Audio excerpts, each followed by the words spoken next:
One Day Summit and summits in general, they do a very important aspect. They solve a problem and they build a relationship.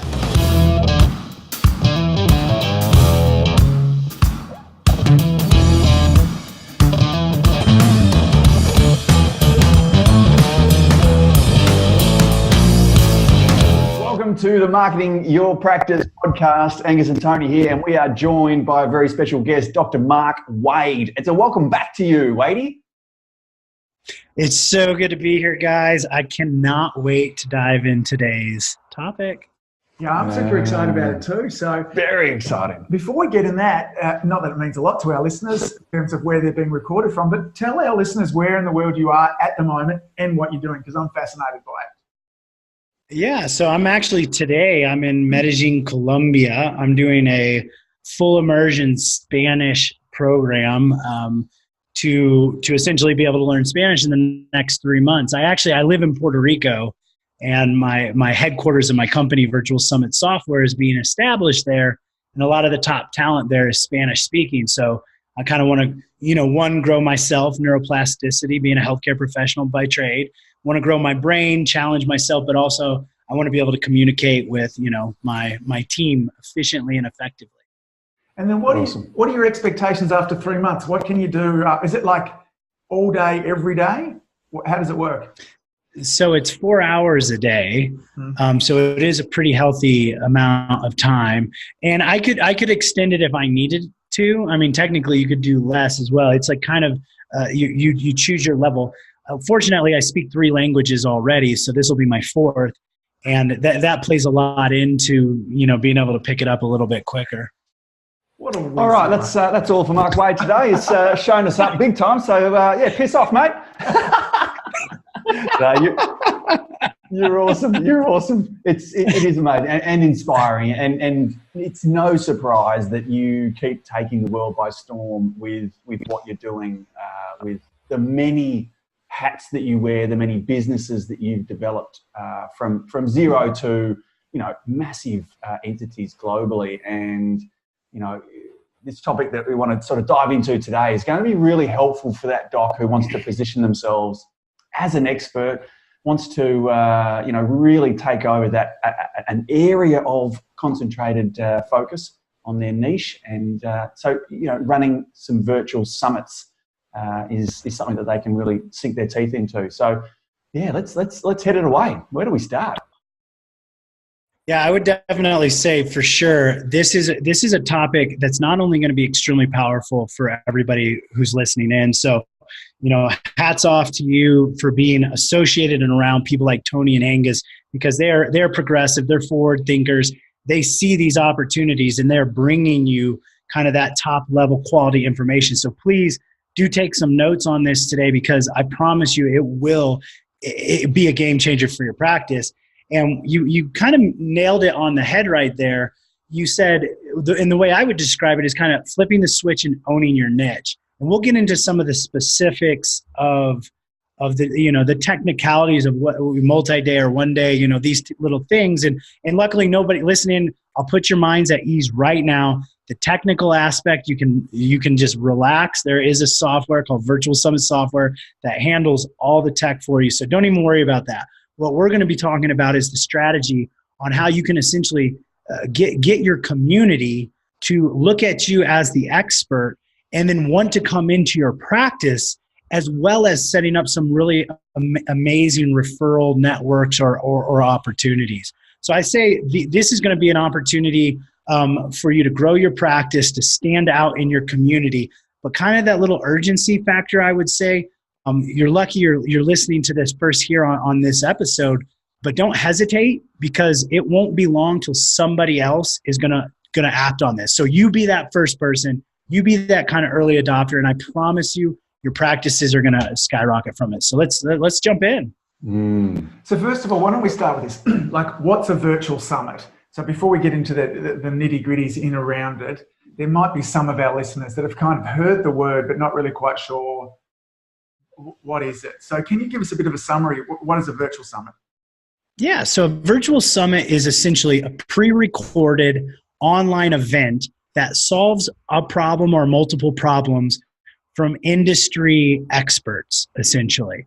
So what we'll typically do, and there's two kind of versions. There's a multi-day summit, which is anywhere from about 3 days on upwards of like 14 days and has a variety of speakers, 20 to even 80 speakers. Now, I don't think we're going to get into that too much for the audience today, because I think what's going to be more tactical for a clinician bringing actual patients into their clinic is going to be the one-day summit, which is, as it says, it's 1 day. It doesn't mean it's a full day in length. That's just the amount of time the audience will have to consume it. Again, pre-recorded.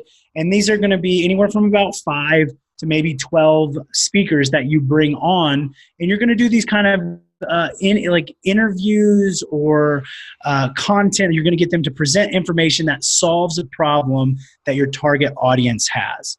So that's essentially what a summit is in the two different versions of it. Great. Cool. I mean, we started off, running summits, and it solved. Tony and I had been running live events and had witnessed the ever-present decline in the live event. And we went, what? Why don't we try and put something online? How long? Do you think it was about 8 years ago? Is that long ago? 6 years ago? No, it was six years. 6 years ago too. And we went, yeah. So, we called it the Subluxation Summit. Was it multi-day to begin with? Oh, I can't even remember, dude. Is that long ago? But it was such in terms of wanting to just edify what you said before, it really helped to build a level of authority and expertise around Tony and I. And the interesting thing was, and we weren't even the ones delivering the content. We were interviewing people. We were asking questions is all that we had to do. We had to set up the tech side of things, organize the speakers. But that we were able to parlay that off to, what do we more than 10 in the end summits that we ran? Oh, at least, yeah. Multiple through there as well. So, and I think on that, our biggest challenge was the tech side, getting that right, bringing in 78 different pieces that we had to put together. So to hear that you've got a piece of software that does it all, well, folks, say no more. That is your biggest problem solved. Yeah, I'm interested with that because one of your tech guys, I chatted with numerous times and went through step by step with what we did, what tools we used, the things that we'd kind of hacked and cranked together to make it all work for us as well. And, I'm interested to see in the end in terms of what your summit might be. So if we're suggesting to our listeners a one-day summit, yeah? Yeah. Okay. So what I would say also to think about with the authority aspect is it's really one-day summit and summits in general. They do a very important aspect. They solve a problem and they build a relationship. And this is really, really important. So there's two aspects of this, right? So like most of us, as a healthcare professional myself, I've been there where I'm trying to get patients who are meeting me for the very first time to commit to either maybe a large amount of money or a large amount of time. And there's really no relationship. So that's a huge ask. I mean, we use this kind of analogy all the time. That's like going on the first date and then asking for marriage, right? So what if we could start to build that relationship with that potential patient before they came in and had the exam and then the doctor's report or and the results. Now, there are people out there already doing that. Well, they do them in different ways. There's like the lunch and dinner seminars, right? There's these ways that we do workshops. Like our healthcare professionals in one of my other programs, they do like posture workshops, right? So we have these things that are allowing us to start building that relationship with the potential patient, right? It's building know, like, and trust. What if you could do that without actually having to be standing there giving up your hour, 2 hours, 3 hours on Saturday or Wednesday night or lunch, instead hanging out with your family and then coming back to the office the next day and saying, oh, look, I've got 100 new patients signed up for information. And then out of those 100, you get 10 of them that actually come into the office. I mean, that's an ideal world. But that's exactly the opportunity we have here with the one-day summit. So we'll get into some of those aspects. The authority piece too. The reason, as we were saying, it gives us like expertise or authority with people who've never met us is because we're using a technique called expert leverage. We're leveraging the expertise of the others who are around us. So I can give a great example as well. My very first summit that I ever did, I ran it, and I wanted it to be a multi-day summit. This is actually how the one-day summit formula was actually invented. And this was like 5-6 years ago. But I didn't have enough authority or connections. And so I was only able to get 9 speakers on the summit. And 2 of them were me and my partner, right? So I only got 7.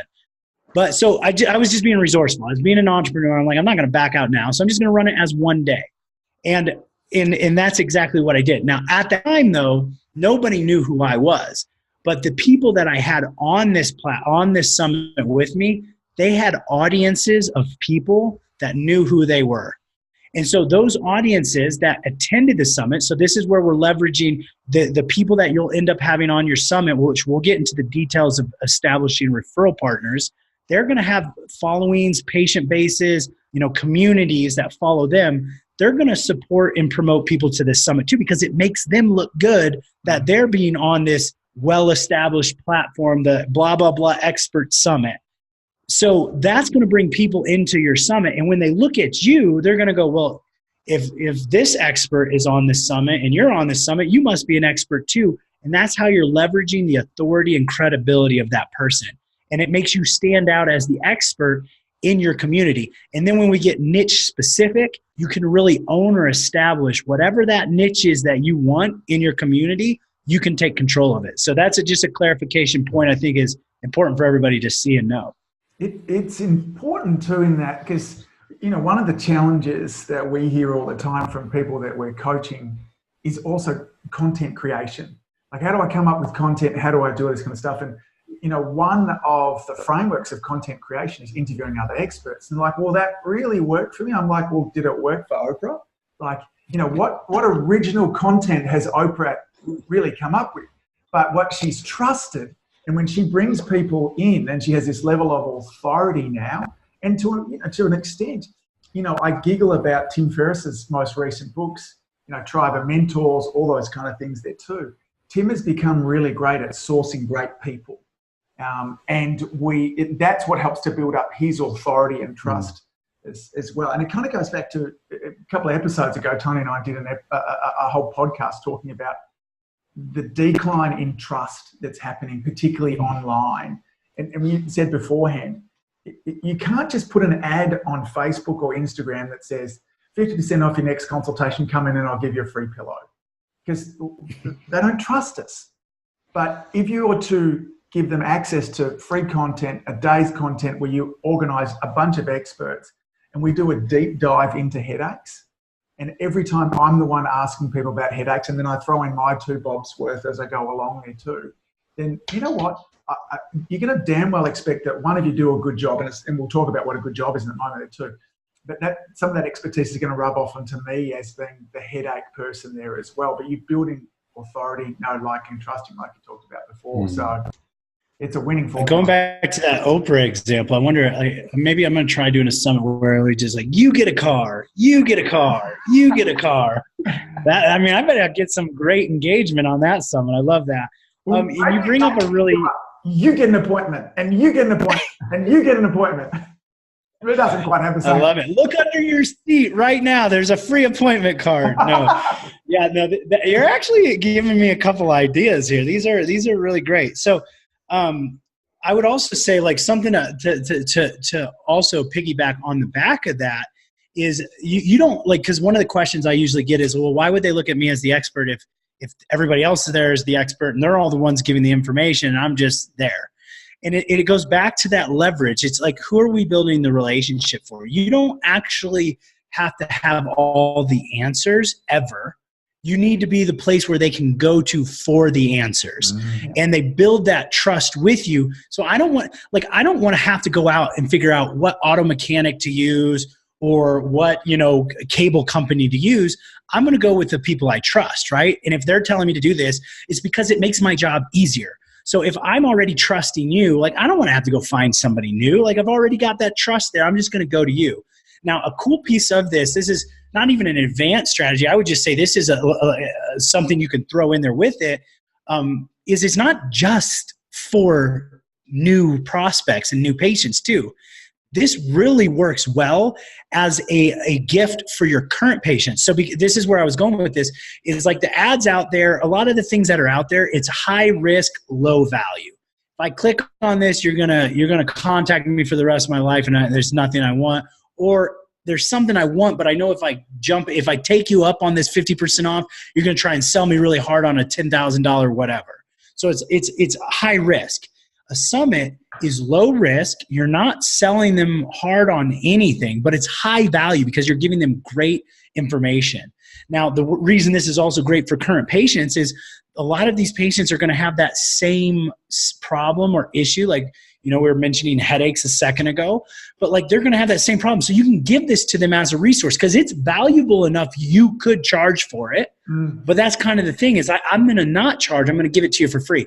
And it's an amazing way to re-engage with past patients, to get patients re-engaged and back into the community. So that's another really cool factor with these. Yeah, I like it. And going back to your point too around that idea of, how are they going to see me as an expert if I'm interviewing people? I would contend too, like if you listen to this and thinking about, I'm not going to run a summit on aerospace engineering. I don't know anything about it. I couldn't ask great questions about it. And nor am I interested in pulling an audience of aerospace engineers. So some of the times too, it's like, Tony and I have we call them 6 practice multipliers. And practice multiplier number 1 is be great at what you do. So I also don't want to give people a chop out and say, look, just go and interview a whole bunch of people that are great at something that you're not great at, and then you'll be great. Because that won't work in the long run. Don't be running a summit on something that you don't, because if you're wanting to build a niche, you talked about kind of flip the niche. Flip the switch. Niche. Own your niche. If you want to be doing that too, you shouldn't be trying to build an audience of people that you don't, 1, enjoy helping, and 2, can't actually help anyway. So, I think sometimes we ask those questions, we're looking for a cheap way to kind of get into something, get good at something, build some, some confidence and certainty around it, and then find other people that are great, and then that's like adding fuel to a fire.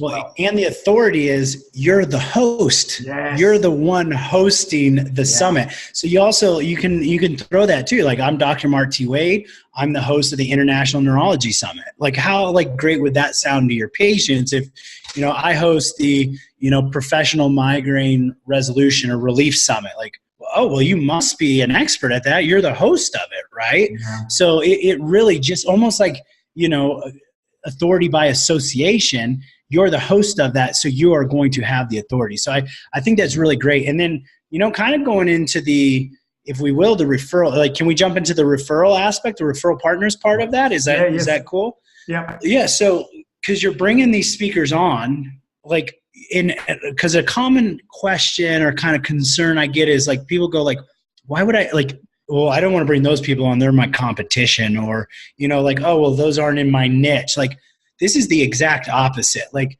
you should be looking for kind of opposites that have audiences. You should actually be looking at, where's my audience? Where's my target patient? Where's my target client? That's where you should be looking. And kind of the more diverse they are, is the better off it is. Like, so if you're going to be doing, you made a great example. Let's do the chronic migraine summit, right? So I may want to bring a nutritionist on that's going to talk about nutrition, right? They're going to have people, I'm going to bring maybe a personal trainer on that's going to talk about some exercise stuff. I may want to bring an ergonomist on that's going to talk about healthy tech habits, like all these different pieces. That those people's audiences are people who have had, who know or are currently suffering from migraines. So if your niche, if you want to be the migraine expert and you are now the host of the migraine summit, and you have all of these other experts in migraine areas or related things, it just boosts you up. But that also gets you the ability now to create a referral partnership, okay? And the way we look at this, like, I think back back when I was practicing exactly, I used to be like, I would contact the gym and be like, hey, like, let's partner together. Here's all my flyers. Please send me all your people. Like, what is in their interest to send me everybody? Like, well, they all need me. Come on, just send them to me. It's like, what is in their interest to do it? Nothing. It was all one-sided. It was all in my interest. And how many patients or how many gym members did I send them, right? Like, it wasn't fair. But in this scenario, what you're doing is you're giving them an opportunity. You're providing value to them in advance. I'm going to put you on this platform, this migraine summit. People are going to see you and find you. And it's okay that people see and find them too, because they're going to see and find you. But what's going to end up happening is you're providing this value. And so it's the rule of reciprocity. One, they're going to want to give value back. But now you have this kind of trust in relationships. So now it's cool to send patients back and forth. If I got somebody that has a dietary thing and I'm going to learn more about them, they're going to learn more about me, which is going to establish a better a referral network anyways. Cool thing with this is, honestly, you could even decide, who do I want as referral partners, and then build your summit based off of that. Because it's really about relationships in the end. You're building a relationship with a platform of experts who are going to help solve problems with information for potential prospects, who are then going to look to you for the answers afterwards. And then, of course, you're going to provide them with the solution of come see me. Yeah.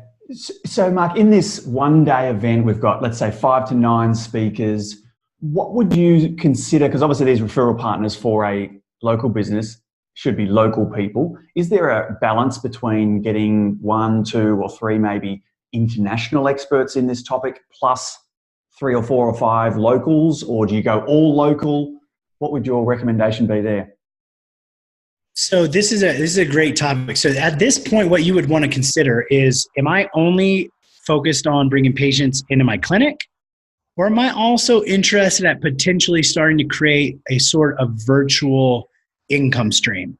Because if you're at some point interested in creating a virtual form of income, then you may want to be looking a little bit outside of local, okay? And the way we can do this, and I know maybe, well, the listeners here, they're so advanced, like this is probably old news, but like if anybody out there's a little bit, hesitant or scared, like, I'm a doctor, I'm not a course creator or an online marketer, like, don't worry. Like, just think of the things that your patients ask you every day. You're providing those answers already. You do follow all of the instructions that Tony and Angus have already given you on how to create those videos.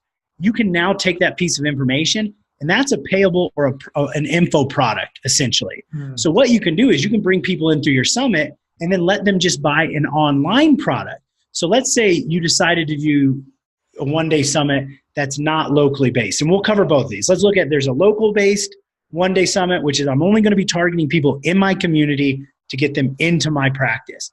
And then we can say there's a virtual base. So this could be, statewide, this could be nationwide, this could be internationally, because they don't have to come in to see you. You're going to bring these people in, same reason, onto your summit because they have a problem, but the solution you're going to provide them now is a virtual program. So maybe it could be a 12-week at-home program. Maybe there's some objective standards to it. Maybe it's an exercise program, maybe it's a nutrition program, maybe it's, a healthy living thing. Like, not all of the solutions have to happen in your practice.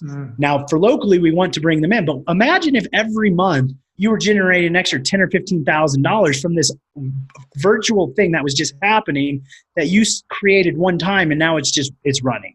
So that is possible. But let's bring it back down to the local level, which is where we're trying to focus today. So locally, I would say if this is your first time running a one-day summit, I would stay local, because I don't want to add any extra complication to it for you. I want you to knock this out of the park on your first one, because there's going to be a lot of little unknowns that you're going to work through. And then after you've gone through it, you're going to be like, that was a breeze. Let's do the next one. Now, once you do the next one, you can start looking at, okay, here's my local referral partners that I want to bring, that are locally based, that can send me patients into my practice, but also have audiences in the community that I can target. But I'm also going to bring one big name recognition, nice person in, which what that's really going to do more than anything, it's going to increase, again, your credibility and your authority. So I do think there's huge benefits to that, but I would say starting off on your first one, keep it local, just because you want to be able to take, go through this process at ease and then bring people into your practice before you start to get fancy. But definitely after you do your first one, you're going to start looking at your second one, and then probably by your third one, you're going to go, I can do this virtually. Let's do this stream of virtual income Mark was talking about. Let's set it on autopilot, and now I can go on vacation once a week once a month with my family and still generate that income. So Mark, do we pay these people to present for us? Is it done free? Is it, if it's interview? What's your go? Excellent question. Never, ever, ever pay your speakers. Okay. And I'm going to say that now there's some instances that you can pay your speakers. If you become where you're making summits, summits are your living, and there's a certain person that you want to get on there that they're only going to do it if you pay them. That can be an option, but starting off, don't pay your speakers. You don't need to pay your speakers. Like, it is a benefit for this person to be on your summit. That's the mindset you have to have. You are putting together a platform that's going to give them credibility, because they're going to be able to say, oh, I was a speaker on the migraine summit, which is going to, like, they can put that on their CV. They can put that on their cards. They can put that on their promotion. So that's a benefit. 2, they're going to get promotional. They're going to get FaceTime, right? Like, people that come into that summit, any advertisements that go out, people are going to see them too. So they're going to get some promotional aspects, which are going to, indirectly benefit them in their business. Step number 3 is you give them the opportunity. This is your choice. You don't have to do this. I typically always do this for my speakers because I want to create a win-win-win, a win for me, a win for them, and a win for the audience. Is I allow them to give away a free gift, which is going to allow on the summit, which is going to allow people to opt in for their free gift and go into their community as well.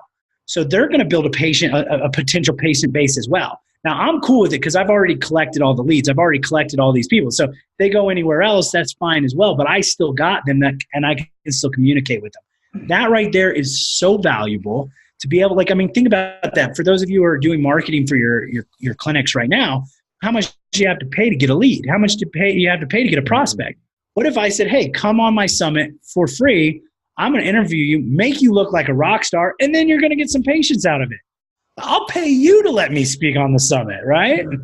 So that offer, Mark, that might be something like, you've asked the naturopath down the road to deliver the naturopathic view of migraines and how to get rid of them. They're going to have a cheat sheet or a download of something that they then say, look, if you want the 10 foods to avoid for getting headaches, go to this link and sign in and get my download. Is that the kind of gist?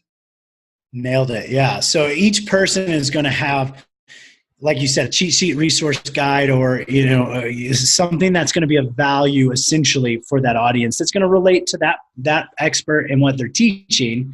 And so the audience can get access to that by opting in. So it's a great win-win-win. I call summits a collaborative marketing strategy. So, we live in a shared economy these days. We've got Uber, we've got Airbnb, we've got Lyft, we've got all these things.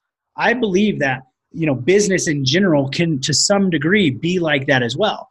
We are essentially all coming together for one event to help solve people's problems, and we're all going to prosper from it. It's a great way that everybody wins, and the audience wins too, because they get the solutions, or they get information and knowledge or inspiration and motivation to take that action and solve their problems. So it's really a win-win-win. So when we're setting up these chats, we're down with the naturopath and say, hey, listen, we're putting together this awesome program on chronic migraines. And I'm going to be speaking with you. I'm going to be speaking to the Chinese med practitioner. I'm going down to the local gym. I'm at the health food store there as well. I'm interviewing all of them, and we're going to share this information out with the community as well. And my expectation, is for you to email your list. Is that do you set that up in advance in terms of what my expectations are of you? And then how do you follow up and make sure that people follow through with those expectations? Yeah, so there's varying opinions on this, as in, like, some people say you shouldn't make your speakers email, etc. I'm of the belief that they're getting a really great opportunity. They should be invested as well. And what I mean by invested is they should help. Again, it's not a collaborative marketing strategy if nobody else is collaborating, right? So this isn't they're getting a great opportunity. So I am upfront with them. I say I would like you to help us promote this. I don't necessarily require that they do 5 emails. I say we're gonna provide you with everything you need. We'd like you to share this both social media and to any kind of audience or list that you have. And what I would say is, I would also not be upset if the person says no.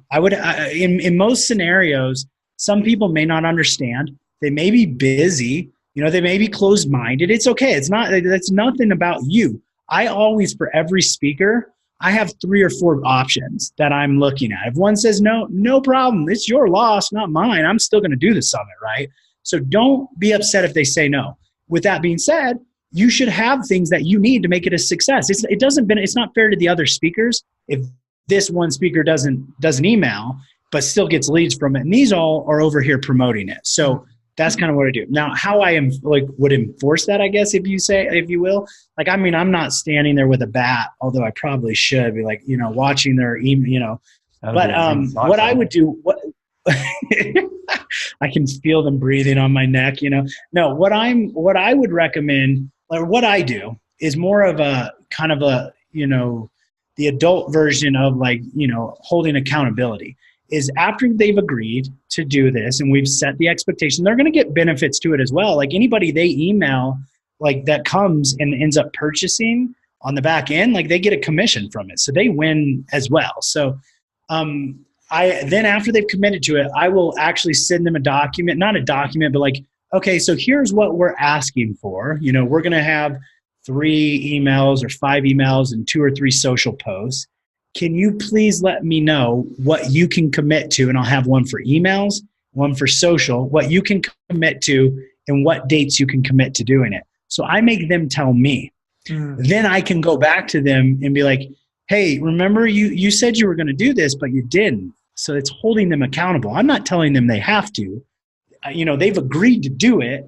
Now I'm asking them when it works for them, and I'm just holding them accountable. And honestly, just the fact that people have actually committed to it, they're way more it increases them following through a lot better. And some people might not, and you can make that decision at that moment whether you want to go forward with it, but you're going to increase the chances of them doing that. Yeah. I feel we just missed a step there in the structure of how a virtual summit works, in the fact that this is a free event for people to sign into and watch live, or when it's online for the 24 hours or the 12 hours or whatever it is that day. But if someone wants to keep the recordings and watch them afterwards, they would pay for that. Is that correct, Mark? Is that the model you're... So let me just put this up here. This is pretty easy. This is what my one-day summit formula. So right here, people are going to opt in. Okay, so you've got some kind of landing page. The podcast. Mark is displaying a little flow chart here. Mark, can we have this as a download to put down? Yes, so I will give you this as a download. And honestly, if you're going to use the virtual summit software, don't even worry about it. It does all of this for you. So essentially, you're giving them access to it for free. So they're going to opt in for it. So you're going to say, hey, I've got this, migraine summit, these 7 experts, here's the topics, etc. It's you can have a free pass or free ticket or whatever you want to call it. They opt in. Now, at that point, you can create, and this is you can keep it as simple or kind of as advanced as you want to go with it. But you would essentially have a couple levels. You have the free level, which everybody now has access, has opted in for. And that means they get to watch the summit while it's live. As in, what I mean by that, by live, I mean during the date that you said it's going to be available. Mm-hmm. So they now get to watch it during the date that it's available. So if I opt in 2 weeks in advance, I may be waiting for a couple of weeks before I get to watch it. Mm-hmm. So it may actually be on a day that I'm busy, right? So I'm busy. I really want that information. How can I get that information? So this is a valuable thing. You've taken time out of your schedule to bring together extremely intelligent people. The value of this information is well worth a monetary figure, but you're giving it to them for free. So this is why it's a high value, low risk. Now, it's free for this period. After that period elapses, after it ends, it's over, it's closed. But if you would like to have access to it now, you can purchase access to it. So that's where the purchase comes in. After it ends, they can buy access to essentially those recordings, but also we usually throw in a couple extra bonuses or free gifts to make it even more valuable. And that's where the purchase would come in. Mm-hmm. And then your speakers, or these referral partners, as you call them, would also have a link, which means if their members on their list go through and buy it, then the referral partner gets 30%, 50%, or whatever it is of that fee. So it's in their interest to be promoting it that way. Yeah. Yeah. And again, I'd be interested to see, I mean, we've run enough summits now that we know our numbers with them in the past. Our experience is that 15% of people who come into the summit and say, yes, I want to have your free subluxation summit, Thrive Summit, that kind of stuff, that when we get to the thank you page and we say, as you talked about before, hey man, thanks for registering. If you want to watch it now, and if you want to have kind of a longer period to watch it and own it forever, and you want these other cool bonuses, you can buy it right now. It's yours.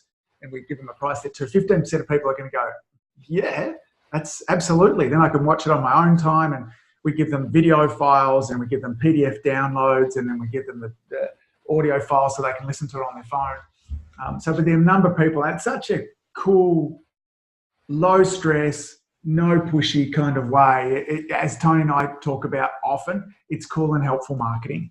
It just gives those people, and we say to them, hey, and if not, it's yours for free on this day. We're really happy to bring it to you for free. You've got that whole, and we opened up, because originally when we first started, if we had 7 hours of content, you had 7 hours to watch that. And that was tricky because we had a global audience around the world, which means, people over in Colombia needed to get up from 2 a.m. through to 9 a.m. to watch it. And then we went, okay, well then you can have 10 hours to watch the 7.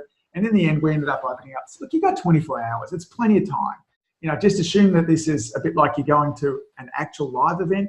You're watching it from home. Set the time apart. You can be in your pajamas, drinking your coffee, watching this free content from there as well. And even the longer, we were worried that the longer we opened the time up, the people were going, no, they're going to stop buying. It didn't affect our numbers at all. They still wanted to buy it because there's value in owning it and watching it when you want, and all the other bonuses as well. So, yeah. And I'm just laughing over here because now it makes a lot more sense that this is just audio, because I was wondering why Tony didn't have a shirt on. So. Yeah. Yeah, well, it's not the shirt. The lack of shirt's not a problem. It's a lack of pants that concerns me. So, but that must be, I can't see below the screen. So Tony, no shirt, Angus, no pants. Like, okay. It's just our way. Podcast, it's audio only, so that makes more sense. And you can tell, I like to convey how excited I am during an interview. So, but if I say it comes across on the audio. So if I just have no pants on, he knows. That's right. Yeah, I can see how much. Great. We're gonna have to tick this. Sorry, I had to throw that. Yeah. I had to say that because I couldn't keep going seriously with that thought going in my head right there. Now to clarify, everybody is well clothed on this podcast, or at least that's what we're going to tell you. So Mike, to go back to it, we'll circle back. When we're contacting our expert that we're wanting to interview, and I love that word. So look, this is a collaborative marketing approach there as well. If they say, hey, listen, man, I'm happy to be interviewed, but you know what? I don't really have an email list. I'm not really good at this social media thing. I'm a naturopath, and I'm good at helping people with detox and gut health and helping them with headaches, migraines. Is that then a no-go for you completely, or where do you sit with that? For me, I would try to find somebody that could produce the information. So there's a difference. If I was doing a multi-day summit, and I'm going for 50 to 80 speakers, I can take an industry expert because of their knowledge without really worrying about them being able to share it, because I want to bring people on that are like academics, right? That are maybe not marketers, or even, that are just really smart in their skill or their technique or their knowledge. But with a one-day summit, we have such a minimal amount of opportunity. The goal is to grow my list. So if I'm not getting people on there to promote it, nobody's list is going to grow.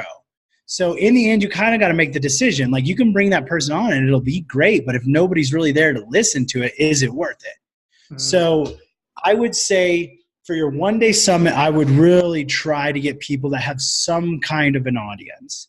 Now, in the end, it's your decision. You can say, instead of 11 people, I'm going to make it 12 people, and I'm going to have this person that doesn't have an audience, and it's cool. For multi-day summits, for sure, it's cool. Like, we definitely bring in people who are world-renowned academics, whether they have a list or not, because we want to have the top minds in the world on our summits. But then we've got another 40 people who have email lists, so we're okay. So there's kind of the difference. Yeah, that's exactly what we did. Yeah. There were different times that we wanted to interview different academics who didn't have an email list, who didn't have a social media presence. And what they brought to our summit was great content that we wanted to have a part of it there as well. I don't know the answer to this, but Tony and I have spoken about, virtual summits even as a way, to build a practice too. I would bet, and this, you've prompted me, I'll actually try this. So give me a few months, I'll get back to you. I would feel comfortable that if I were to get 10 experts and none of them emailed, but now what I, in essence, I then had a product. And I had all these things which are building expertise around me. I could advertise the heck out of it there too. I bet I could go over to Facebook and I could advertise. I mean, we've done this from advertise there too.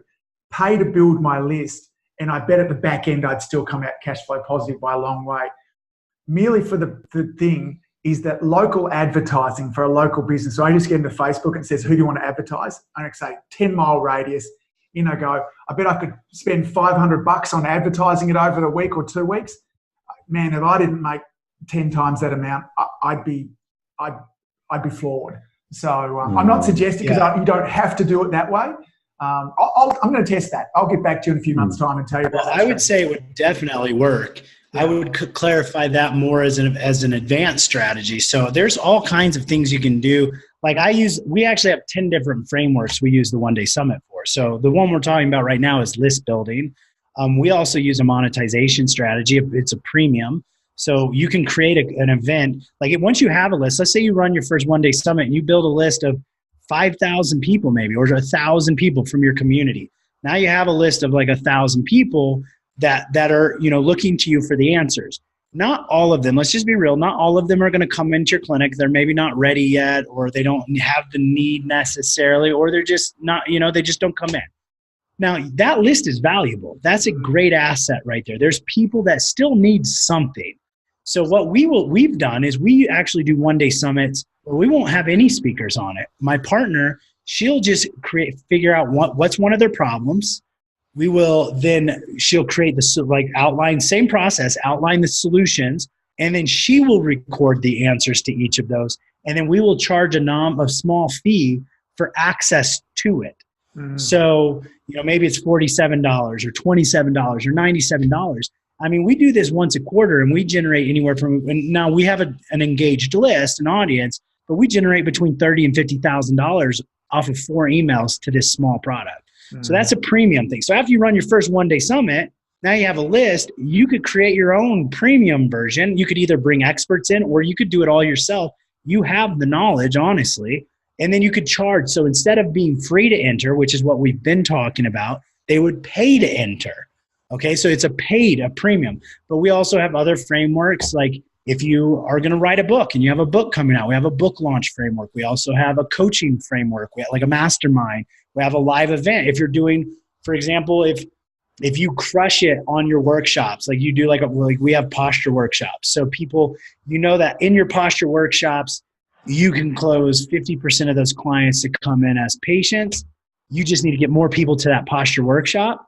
Then you could run a one-day summit that points them towards the live event, essentially. So there's all different, we just talked about 10 different frameworks. There's probably a lot of different ones. It's just how advanced or how specific do you want to get? So, brilliant.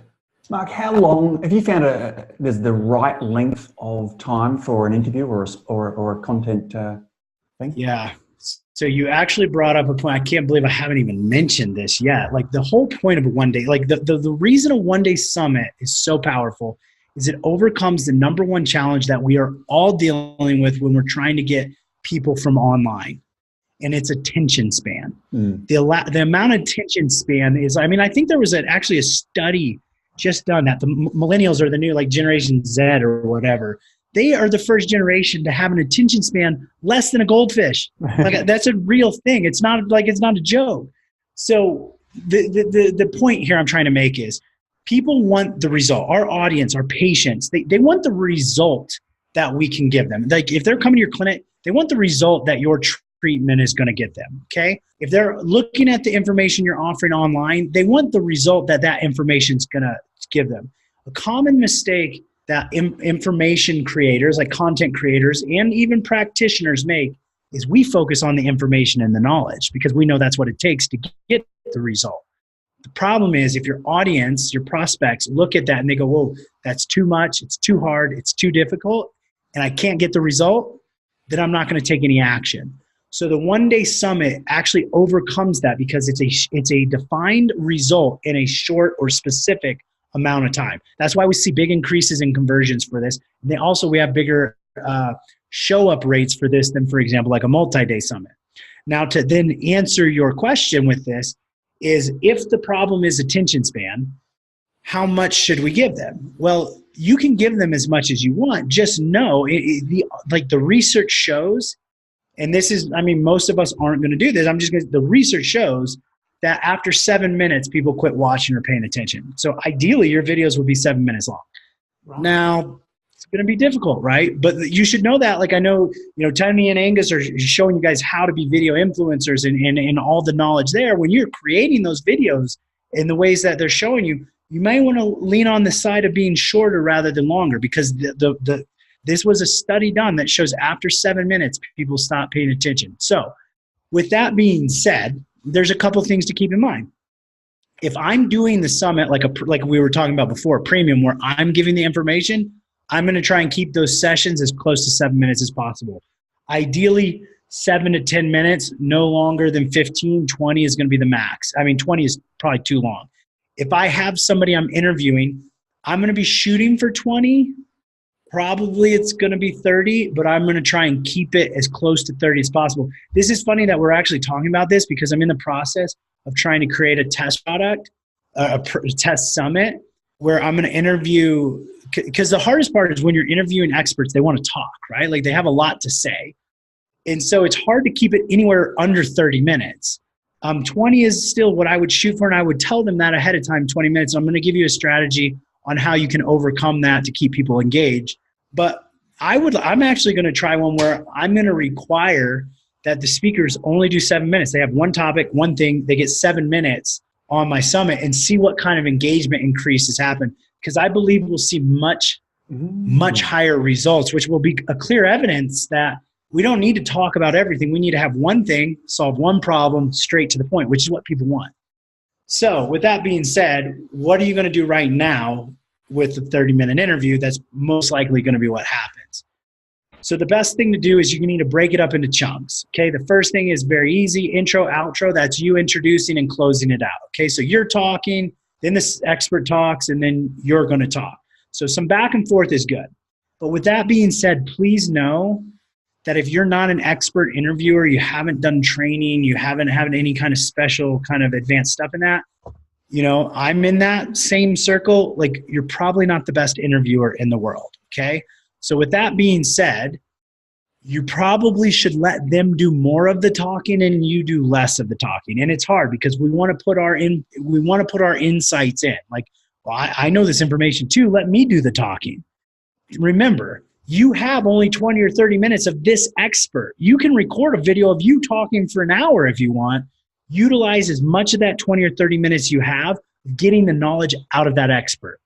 Now, the thing to do is to clarify with that expert. Some kind of advanced strategies is if you can create an environment that's visually, aesthetically appeasing. So for example, if you can get them to do a presentation where they have slides and they're moving the slides, it'll keep people more engaged versus just talking heads.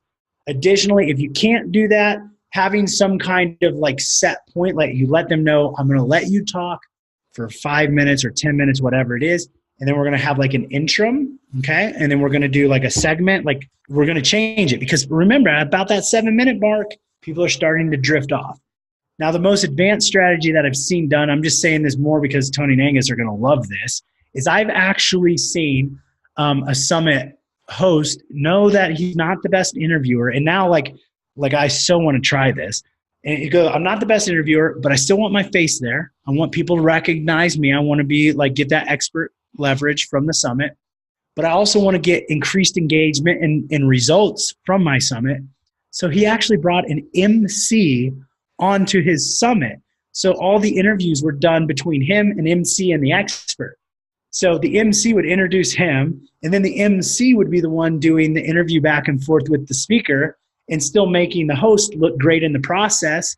I thought it was genius. So anyways, that's an advanced strategy, but. Nice. Yeah, it's lucky I've got Angus here as the MC every time. So that works. That works really well. That probably is actually one of the reasons your guys' videos do so well, is because it's not just one of you. It goes back and forth. You banter with each other. You have the comical back.